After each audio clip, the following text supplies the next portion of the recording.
அல்லாஹ் உங்களுக்கு இன்னும் வாய்ப்பை கொடுத்திருக்கிறான், முன்னேறுங்கள்.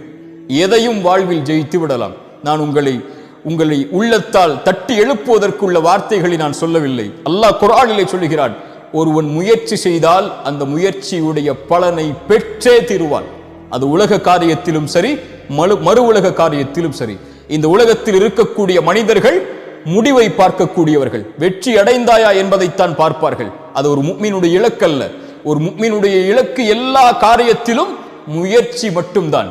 எல்லா காரியத்திலும் முழு மூச்சோடு உடலை தயார்படுத்துவதாக இருந்தாலும், உள்ளத்தை தயார்படுத்துவதாக இருந்தாலும், தன் குடும்பத்தை தயார்படுத்துவதாக இருந்தாலும், தன் செல்வத்தை தயார்படுத்துவதாக இருந்தாலும், தன்னுடைய சமூக அந்தஸ்தை உயர்த்துவதாக இருந்தாலும், ஈமானுடைய காரியங்களிலும் மறு உலக காரியங்களிலும் உலகத்தில் யார் அவர்களோடு வாழ்ந்தாலும் அதில் 10ல் 1 அவன் ஒருபோதும் வாழ்ந்து மடிய மாட்டான்.